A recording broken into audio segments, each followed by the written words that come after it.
तो सोचिए जरा, एक तरफ तो अहमदाबाद का नरेंद्र मोदी स्टेडियम, चारों तरफ भारत की जीत का जश्न, आसमान में पटाखे फूट रहे हैं, और दूसरी तरफ कीवी खेमे में एकदम गहरा सन्नाटा। T20 वर्ल्ड कप फाइनल में भारत से इतनी बुरी हार के बाद न्यूजीलैंड के कप्तान मिचेल सेंटनर जब प्रेस कॉन्फ्रेंस में आए, तो उन्होंने जो कुछ कहा वो सिर्फ एक कप्तान का बयान नहीं था, वो उनकी पूरी टीम की कहानी थी। अपनी पोस्ट मैच प्रेस कॉन्फ्रेंस की शुरुआत में ही सेंटनर ने इन शब्दों के साथ अपनी टीम का दर्द सामने रख दिया। उनके चेहरे पर जो मायूसी थी और आवाज में जो निराशा थी, वो साफ बता रही थी कि ये हार कितनी गहरी चुभी है। तो चलिए समझते हैं कि सेंटनर के हिसाब से हार की वजह क्या थी। और पहली वजह स्टेडियम का वो माहौल जो उनकी टीम पर बहुत भारी पड़ गया। 1,30,000 ये सिर्फ एक नंबर नहीं है, ये अहमदाबाद के स्टेडियम में मौजूद फैंस की तादाद थी। इतना शोर, इतना दबाव, ये किसी भी टीम के लिए बहुत ज्यादा होता है। सेंटनर के मुताबिक ये भीड़ सिर्फ शोर नहीं थी, बल्कि ये एक ताकत थी।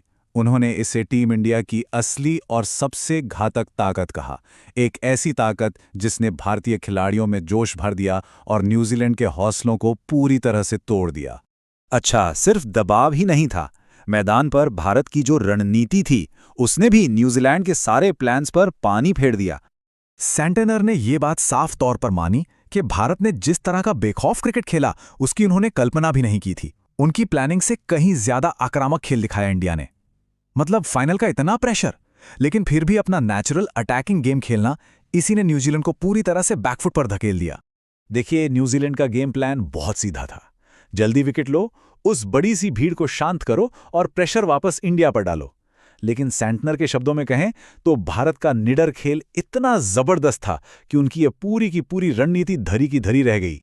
लेकिन और ये बात बहुत जरूरी है, सेंटनर ने सिर्फ बाहरी वजहों को दोष नहीं दिया। उन्होंने माना कि उनकी अपनी टीम ने भी बहुत बड़ी गलतियां की, जिन्होंने हार की नींव रखी। तो सेंटनर ने साफ साफ कहा कि सबसे बड़ी गड़बड़ हुई गेंदबाजी में। अनुशासन की कमी साफ दिख रही थी। सोचिए, एक के बाद एक वाइड गेंदें, ये तो भारत को मुफ्त के रन देने जैसा था। और सिर्फ रन ही नहीं, इन गेंदों ने संजू सैमसन और ईशान किशन जैसे बल्लेबाजों को हाथ खोलने का, बड़े शॉट खेलने का पूरा पूरा मौका दे दिया। और जब गेंदबाजी इतनी ढीली हो तो नतीजा क्या होता है? नतीजा ये हुआ कि न्यूजीलैंड के सामने 256 रनों का एक पहाड़ जैसा लक्ष्य था। T20 फाइनल में इतना बड़ा स्कोर चेस करना ये लगभग नामुमकिन ही होता है। सेंटनर ने तो अपनी टीम की बल्लेबाजी की शुरुआत को एक डरावने सपने जैसा बताया। जिस अटैकिंग स्टार्ट की जरूरत थी वो तो मिली नहीं, उल्टे टीम ने अपने सबसे भरोसेमंद बल्लेबाजों को शुरुआत में ही खो दिया। ये आंकड़े सब कुछ साफ कर देते हैं। टीम के दो सबसे अहम खिलाड़ी, जिनसे एक तूफानी पारी की उम्मीद थी, वो दहाई का आंकड़ा भी नहीं छू पाए। यहीं से टीम की कमर टूट गई। सेंटनर के इन शब्दों से वो निराशा साफ झलकती है जो टीम में उस वक्त होगी। उन्हें पता चल गया था कि इतने बड़े लक्ष्य के सामने ऐसी शुरुआत के बाद मैच अब उनके हाथ से निकल चुका है। लेकिन इस पूरे विश्लेषण के आखिर में सेंटनर ने अपनी टीम की आलोचना पर बात खत्म नहीं की। उन्होंने हार को स्वीकार करते हुए एक बेहतरीन स्पोर्ट्समैनशिप दिखाई। सेंटनर ने दिल खोलकर भारतीय गेंदबाजों की तारीफ की, खासकर अक्षर पटेल और जसप्रीत बुमराह की। उन्होंने कहा कि दोनों टीमों के बीच जो सबसे बड़ा फर्क था वो था अनुशासन का। जिस तरह भारतीय गेंदबाजों ने अपनी लाइन और लेंथ पर कंट्रोल रखा, उन्होंने न्यूजीलैंड के बल्लेबाजों को कोई मौका ही नहीं दिया। और आखिर में उन्होंने भारतीय टीम के दबदबे को पूरी तरह से स्वीकार किया। उन्होंने टीम इंडिया को उनकी तीसरी T20 वर्ल्ड कप जीत के लिए बधाई दी। उनके शब्दों से साफ था कि न्यूजीलैंड सिर्फ मैदान पर नहीं हारी, वो भारतीय टीम की जबरदस्त रणनीति के सामने पूरी तरह से नतमस्तक हो गई।